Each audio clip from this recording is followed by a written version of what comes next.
Friends, good morning. तो कैसे हैं दोस्तों आप? आज की क्लास में आप सभी का स्वागत है। जैसे कि आपको पता है, मैं आपको एसएससी जीडी के लिए 2023 के लिए मैथ्स का प्रिपरेशन करवा रहा हूं, जिसमें हमारा एलसीएम और एचसीएफ का टॉपिक चल रहा था। जिसमें दोस्तों मैंने आपको थ्योरेटिकल जो पार्ट है वो लगभग कंप्लीट करवा दिया था। उसके बाद अपने क्वेश्चंस पर आ गए थे। कुछ मैंने आपको होमवर्क के लिए दिए थे जो आपने सही किए थे। और आज जो है आगे हम इस क्लास को कंटिन्यू करते हैं, और साथ में मैं आपको आज 15 से 20 क्वेश्चंस आगे हम लेके आए हैं, जो कि मैं एसएससी जीडी के एग्जाम्स के जो पीछे थे उन्हीं के क्वेश्चंस दोस्तों तो आपके सामने लेके आया हूं मैं। तो इन क्वेश्चंस को आज सोल्व करते हैं। और दोस्तों वीडियो को फ्यूज करके अगर इनका आंसर आपको पहले पता चल जाता है तो कमेंट बॉक्स में आंसर जरूर देना, ठीक है दोस्तों। पहला जो क्वेश्चन है, 5 का क्वेश्चन स्टार्ट कर रहे हैं दोस्तों, जो मैंने 4 क्वेश्चन पीछे की क्लास में करवा दिए थे। तो पहला क्वेश्चन क्या है, इजी सा क्वेश्चन लेके आए दोस्तों। ऐसे क्वेश्चन भी कभी कभार एसएससी जीडी के एग्जाम में पूछे जाते हैं। आया वही क्वेश्चन है दोस्तों, चाहे 17 का हो गया 16 का क्वेश्चन है समथिंग। 10 व 25 का एलसीएम कितना है पूछा गया है दोस्तों। क्या 10 व 25 का एलसीएम कितना है? अब आप दोस्तों नॉर्मल तरीके से ऐसे निकालते हो 10 व 25 का एलसीएम, यानी यहाँ पर दोनों में 5 का भाग जा रहा है, ये 2 पर जाएगा, ये 5 पर जाएगा, यानी इधर कितना आ जाएगा दोस्तों 5 आ जाएगा, तो इधर 1, और यहाँ पर 2 आया तो यहाँ पर दोस्तों कितना 1, यानी कितना हो गया 5 5 25, और 25 दूनी कितना 50, यानी अपना एलसीएम क्या हो जाएगा दोस्तों बी। राइट आंसर क्या हो जाएगा बी, यानी कितना है एलसीएम इसका 50। एलसीएम दोस्तों कैसी संख्या होती है जिसमें दोनों संख्या आसानी से डिवाइड हो जाए, यानी 10 का भी भाग जाना चाहिए इसमें और 25 का। तो दोस्तों इस प्रकार से न निकाल के आप ओनली ऑप्शंस के माध्यम से भी चेक कर सकते हैं दोनों संख्याओं में इसका भाग। देखिए जैसे 25 का भाग है 25 में जाता है, ठीक है, लेकिन 25 में 10 का नहीं जाता, यानी ये ऑप्शन रॉन्ग। अब दोस्तों चेक करेंगे 75 में 10 का भाग है, पूरा पूरा नहीं जाता, नहीं, ये भी गलत है। अब 70 में 25 का भाग पूरा पूरा नहीं जाता, मतलब ये भी गलत है।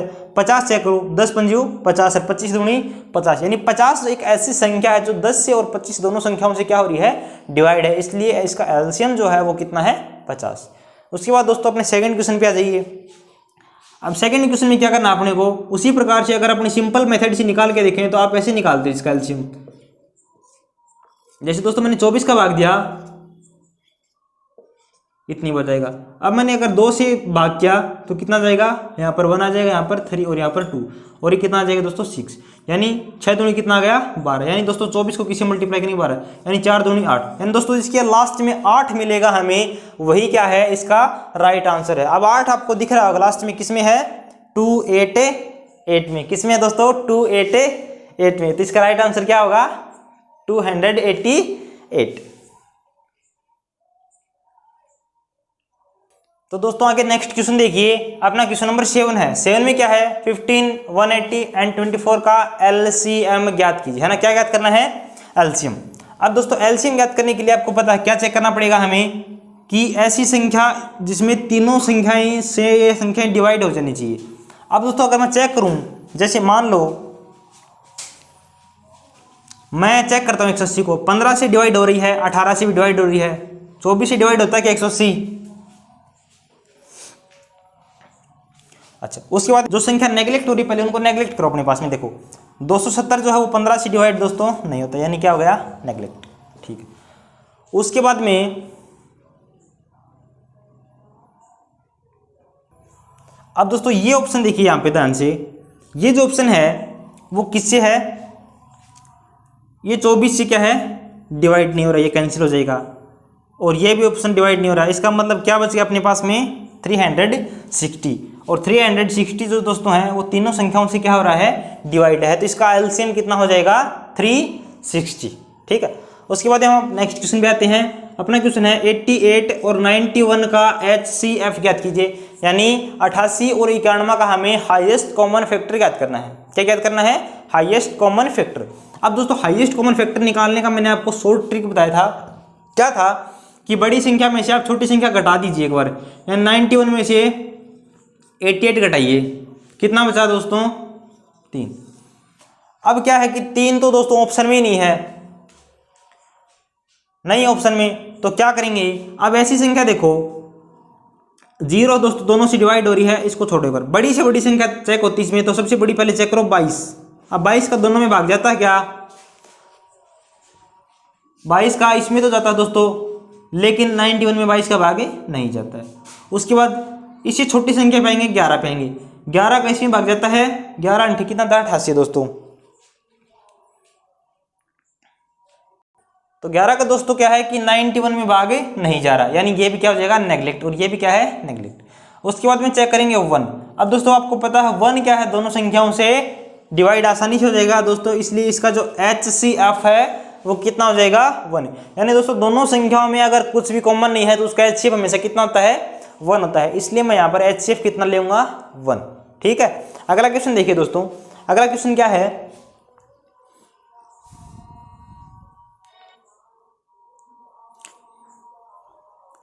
अगला क्वेश्चन अपना 2 सह अभाज्य संख्याओं का महत्तम समापवर्तक होगा। क्या है कि 2 सह अभाज्य संख्याओं का, नेक्स्ट क्वेश्चन है दोस्तों अपना इंपॉर्टेंट क्वेश्चन है, मोस्ट इंपॉर्टेंट क्वेश्चन हर बार आता है, थ्योरेटिकल पार्ट से संबंधित एक क्वेश्चन है। इसमें पूछा गया है कि 2 सह अभाज्य संख्याओं का HCF है क्या है। 2 सह अभाज्य संख्याओं का दोस्तों HCF क्या होता है, हमेशा 1 होता है, याद रखना कितना होता है 1। 2 सह अभाज्य संख्याओं का HCF का मान हमेशा कितना होता है दोस्तों 1, तो हमेशा याद रखना कितना होता है 1। अब अगला क्वेश्चन जो है अपना इसी पे डिपेंड है। अगला क्वेश्चन क्या है दोस्तों, 2 संख्याओं का गुणनफल दे रखा है और दोनों संख्याएं क्या है सह अभाज्य हैं, तो क्या ज्ञात करना है, LCM ज्ञात करना है। अगला क्वेश्चन देखिए दोस्तों, ये भी बहुत ज्यादा इंपॉर्टेंट क्वेश्चन है। 2 जो संख्याएं हैं दोनों की दोनों क्या है सह अभाज्य हैं, और सह अभाज्य से संबंधित जो है हर बार एग्जाम में क्वेश्चन आता है। क्या क्वेश्चन है, 2 सह अभाज्य संख्याओं का गुणनफल दे रखा दोस्तों कितना है 117 है, LCM ज्ञात कीजिए। अब दोनों संख्याओं का मैंने आपको सूत्र लिखा है दोस्तों, क्या कि दोनों संख्याओं का जो गुणनफल है वो हमेशा बराबर होता है दोस्तों किसके, LCM गुणा HCF के। दोनों संख्याओं का गुणनफल किसके बराबर है, LCM गुना HCF पे। दोनों संख्याओं का गुणनफल दोस्तों दे रखा है क्वेश्चन में कितना है 117 बराबर LCM का दोस्तों हमें मान ज्ञात करना है, और HCF का मान कितना है, HCF का मान कितना है 1, क्योंकि दोनों की दोनों संख्या क्या है सह अभाज्य, और जब भी सह अभाज्य संख्या आ जाएंगी तो उनका HCF का मान हमेशा कितना होता है 1, इसलिए मैंने क्या लिया 1। और यहाँ से जब मैं LCM का मान ज्ञात करूंगा तो कितना हो जाएगा 117/1, यानी LCM दोस्तों कितना आ जाएगा अपना 117। दोनों की दोनों अगर दोस्तों सह अभाज्य संख्याओं का जो गुणनफल होता है वही क्या कहलाता है उसका LCM। हमेशा याद रखना, ऐसे क्वेश्चन में कुछ नहीं निकालना, जो प्रोडक्ट दे रखा है वही क्या होता है उसका आंसर होता है। लेकिन सह अभाज्य संख्याओं में क्या होता है, इसका जो HCF होता है हमेशा कितना होता है 1। अगला क्वेश्चन देखिए दोस्तों क्या है, अगला क्वेश्चन क्या है दोस्तों, इंपॉर्टेंट क्वेश्चन है 45, 240 और 315 का HCF कितना है। यानी 3 संख्याएं दी गई हमें और इनका क्या पूछा गया है, HCF पूछा गया है। अब दोस्तों मैंने HCF निकालने के लिए आपको बताया था कि 2 संख्याएं, तीनों में से 2 संख्याएं ऐसी लो जिनका डिफरेंस कम हो, क्या हो डिफरेंस दोनों का कम हो। आपको दिख रहा है 240 और 315 का डिफरेंस क्या है दोस्तों, कुछ हद तक हमें कम लग रहा है, अगर इनका डिफरेंस करेंगे तो ज़्यादा हो जाएगा। तो मैं क्या करता हूँ दोस्तों, 315 में से 240 माइनस करता हूँ, कितना बच जाएगा अपने पास में, ये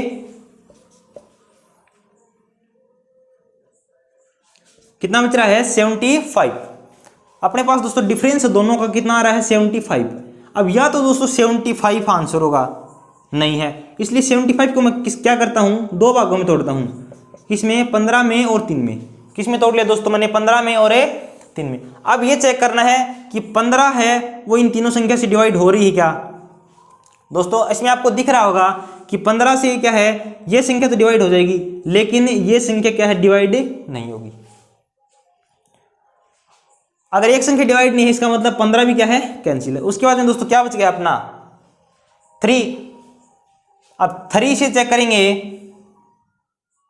तो तीनों संख्याएं क्या है डिवाइड हो रही, किससे 3 से डिवाइड हो रही है, तो इसका दोस्तों HCF 3 हो सकता है। लेकिन मैं क्या करता हूं एक बार 15 का भी 2 भाग में तोड़ता हूं, 5 में और 3 में। तो सबसे पहले 5 चेक करेंगे क्योंकि 5 क्या 3 से भी बड़ा है और HCF का मतलब यही होता है कि हाईएस्ट कॉमन फैक्टर है। तो पहले 5 से चेक करेंगे। अब 5 ये भी डिवाइड है, ये भी डिवाइड है और ये भी डिवाइड है। अगर पहले 5 से तीनों संख्याएं डिवाइड है तो अपना आंसर क्या हो जाएगा 5, और 5 से अगर कोई संख्या दोस्तों डिवाइड नहीं है तो आंसर क्या हो जाएगा 3। लेकिन कुछ बच्चे क्या करेंगे यहाँ पर डायरेक्ट देखेंगे 3 से डिवाइड है और 3 टिक लगा देंगे कि राइट आंसर कितना है B। लेकिन दोस्तों राइट आंसर यहाँ क्या होगा C। ऐसे ही कुछ कन्फ्यूजन करने वाले क्वेश्चन एग्जाम में आते हैं, न ज़्यादा हार्ड आता है और न ज़्यादा इजी आता है। तो ऐसे नॉर्मली क्वेश्चन दोस्तों आपसे SSGD के एग्जाम में पूछे जाएंगे, जिसमें आपको ध्यान रखना पड़ेगा, चेक करना जरूर कि ये सिंगल स्टेज डिवाइड है या नहीं है। आप डायरेक्ट आंसर मत लगाना, पहले चेक करना दोनों से कि उससे बड़ी संख्या कोई है या नहीं। तो इस प्रकार से आप ऐसे क्वेश्चंस को आसानी से कर सकते हो। किससे? घटा के, बड़ी संख्या में छोटी संख्या घटा दीजिए, फिर ये चेक करना कि दोनों संख्याओं से डिवाइड हो रही है, तो इसमें राइट आंसर है। उसके बाद में इसका क्या करना, हमें फैक्टर करना है। 75 का मैंने फैक्टर किया तो 15 गुणा 3 किया। अब चेक करना 15 तीनों से डिवाइड है तो 15 आ जाएगा राइट आंसर। अगर 15 नहीं है तो 15 को तोड़ूंगा मैं कितने में दोस्तों, 3 गुणा 5 है, या 5 से चेक करूंगा और 5 तीनों से डिवाइड हो रहा है, इसका मतलब 5 क्या अपना राइट आंसर है। ठीक है, ओके। तो दोस्तों अपना नेक्स्ट क्वेश्चन क्या है, दो संख्याओं का अनुपात 5:7 है। दो संख्याओं क्या दे रखा है, अनुपात रेशियो दे रखा है, तथा HCF का मान कितना दिया गया है, 5 है। HCF क्या, हाईएस्ट कॉमन फैक्टर कितना है, 5 है। तब ज्ञात कीजिए कि LCM का मान कितना होगा। अपने ऑप्शन है 175, 275, 375 एंड 475। तो दोस्तों ऐसे क्वेश्चन में जब हमें अनुपात दिया गया हो और साथ में HCF दिया गया हो, तो LCM का मान निकालने के लिए दोस्तों सूत्र होता है, ध्यान में रख लेना। LCM बराबर क्या होगा, 5:7, यानी अनुपातों का गुणनफल N1 multiply N2 multiply HCF। ये कर देना दोस्तों, क्या, दोनों संख्याओं का गुणनफल मल्टीप्लाई में HCF, वो हमेशा किसके बराबर होता है, LCM। LCM का मान हमेशा दोनों संख्याओं का गुणनफल और साथ में HCF के गुणनफल के तुल्य होता है। यानी दोस्तों N1 संख्या कितना है अपना, 5, N2 कितना है, 7, मल्टीप्लाई HCF का मान कितना है, 5। दोस्तों इसको जब मैं मल्टीप्लाई करूंगा तो कितना हो जाएगा, 7 5 जा 35। 35 को जब मैं 5 से मल्टीप्लाई करूंगा तो कितना हो जाएगा, 175। यानी दोस्तों अपना जो राइट आंसर है वो क्या हो जाएगा, 175। तो इस क्वेश्चन को करने के लिए शॉर्ट ट्रिक क्या है, आपको यही करना है, LCM का मान हमेशा दोनों संख्याओं के गुणनफल और HCF के गुणनफल के दोस्तों क्या होती है, हमेशा तुल्य होते हैं। तो ये चीज़ जो दोस्तों इंपॉर्टेंट चीज़ है, अपनी नोटबुक में जहाँ पर आप पढ़ रहे हो वहाँ पर ऊपर इसको जरूर नोट कर लेना। ये इंपॉर्टेंट चीज़ है, इन्हीं के ऊपर आधारित क्या है, छोटी छोटी क्वेश्चन आते हैं।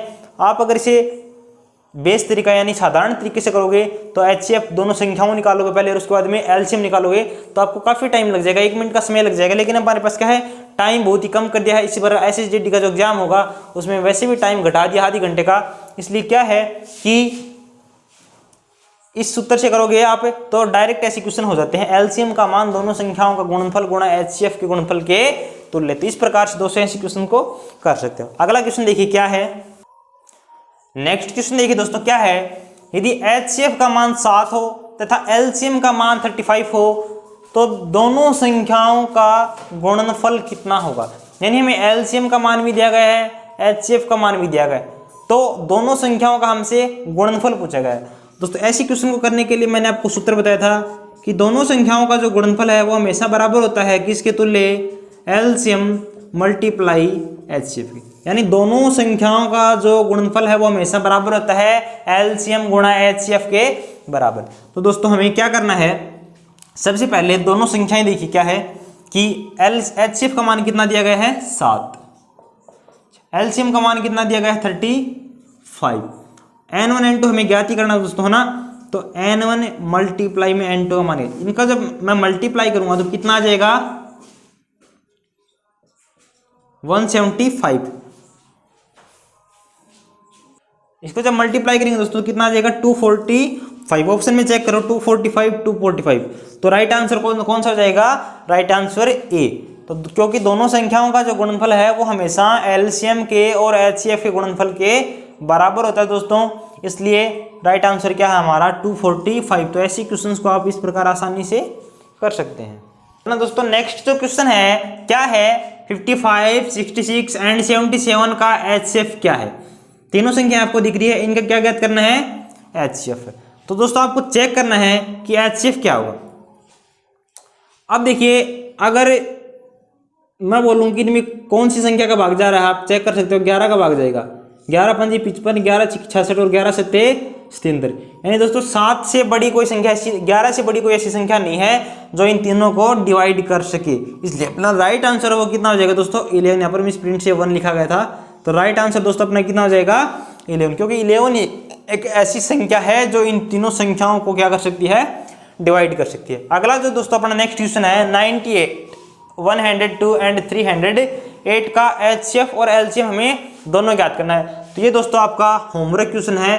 इसका जो आंसर है आपको कमेंट बॉक्स में देना है, जिससे हमें भी पता चलेगा दोस्तों कि आपको कहाँ तक HCF और LCM सीखा आपने, क्या आपको LCM और HCF निकालना आता है या नहीं। तो दोस्तों आज मैंने आपको टॉप 10 क्वेश्चन कराए हैं जो कि प्रीवियस DT एग्जाम में आए हुए हैं। तो इन क्वेश्चन को आप एक बार जरूर रिपीट करना। इसी प्रकार से अपनी जो श्रृंखला है टॉप 50 क्वेश्चन की ये चलती रहेगी। डेली आपको हमारी मैथ्स की, LCM की और HCF की फिलहाल टॉपिक चल रहा है। इसी प्रकार से हमारी क्लास आपको मिलती रहेंगी दोस्तों। तो आपसे यही अनुरोध है कि हमारे चैनल को दोस्तों ज़्यादा से ज़्यादा सब्सक्राइब करो और ज़्यादा से ज़्यादा शेयर करो। धन्यवाद दोस्तों।